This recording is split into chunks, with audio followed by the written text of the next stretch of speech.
जय हिंद साथियों। आज मैं बात करूंगा क्योंकि आने वाले कुछ ही दिनों के बाद हमारे देश में एक त्यौहार आने वाला है, ईद उल अधा, जिसे हम सब लोग बकरा ईद के नाम से जानते हैं।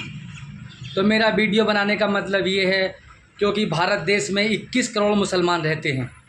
21 करोड़ मुसलमानों में सभी लोग सक्षम नहीं हैं जो कुर्बानी करते हैं। कुछ लोग कुर्बानी नहीं करते क्योंकि वो फाइनेंशियली इतने मजबूत नहीं हैं। मगर हमारे देश में कम से कम 5 करोड़ लोग तो कुर्बानी करते हैं। 5 से 10 करोड़ लोग कुर्बानी हमारे देश में करते हैं।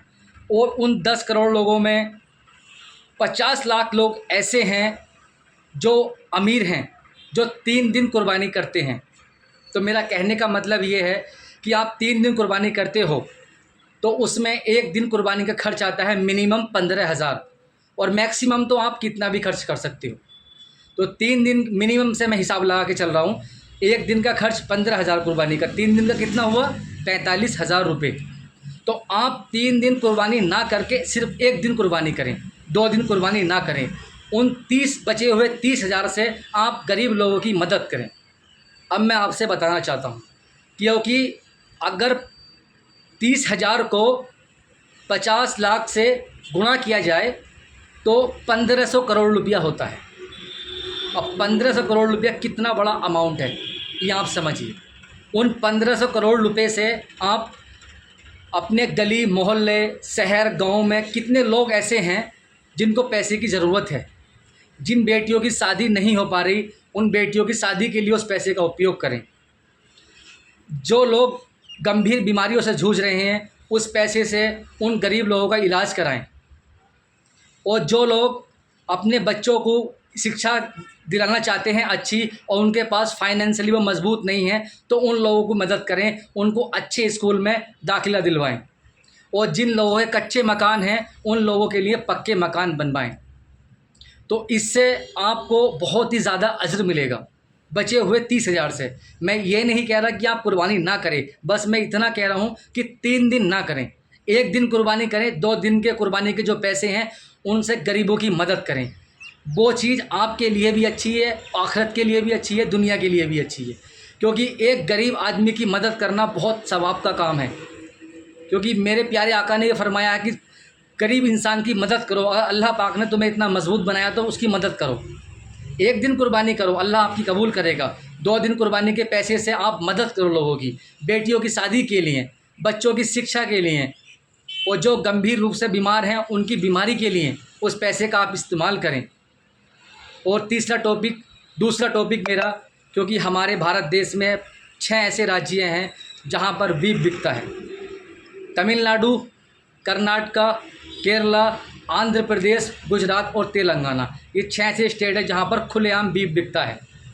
और भी भारत में जितने राज्य हैं वहाँ पर चोरी छुपे बिकता हो तो मुझे पता नहीं है, मगर यहाँ पर खुलेआम बिकता है। क्योंकि मैं फ़िलहाल अभी कर्नाटका की कैपिटल बेंगलोर में रहता हूँ, यहाँ खुलेआम बिकता है। तो इन 6 राज्यों के मुसलमानों से मैं अपने वीडियो के माध्यम से ये अपील करने के लिए आया हूँ कि आप गाय की कुर्बानी ना करें। अब मैं आपको एक हदीस बताता हूँ। मेरे प्यारे आका आप नबी करम सल्लल्लाहु ताला अलैहि वसल्लम ने इरशाद फरमाया था कि गाय के गोश्त में बीमारी है, इससे बचा करें। उन्होंने गाय के गोश्त से मना फरमाया है। गाय का दूध शिफा है, गाय का घी शिफा है। उन्होंने गाय के दूध को और गाय के घी को शिफा बोला है। तो इन 6 राज्यों के मुसलमानों से मैं अपील करना चाहूँगा कि आप गाय की कुर्बानी ना करें। क्योंकि जो मिडिल क्लास लोग होते हैं उनके लिए, उनके पास बकरा ख़रीदने के पैसे नहीं होते, तो वो 7 लोग इकट्ठा होकर के एक जानवर ख़रीदते हैं। तो आप भैंस खरीदें, भैंस की कुर्बानी करें, ना कि आप गाय की कुर्बानी करें। किसी की भावनाओं को आहत करके कुर्बानी कबूल नहीं होगी। और ये मेरे नबी करम सल्लल्लाहु अलैहि वसल्लम ने भी यही फरमाया है, मेरे प्यारे आका ने। क्योंकि गाय नहीं खानी चाहिए।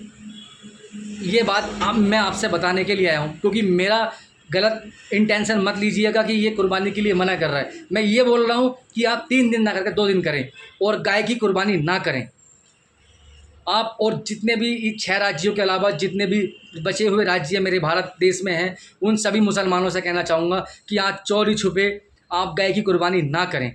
ये मेरी आपसे अपील है। किसी की भावनाओं को ठेस नहीं पहुँचाना। हमारा प्यारा मज़हब इस्लाम एक ऐसा है कि वो एक चींटी तक को भी तकलीफ़ नहीं पहुँचाने की इजाज़त देता है।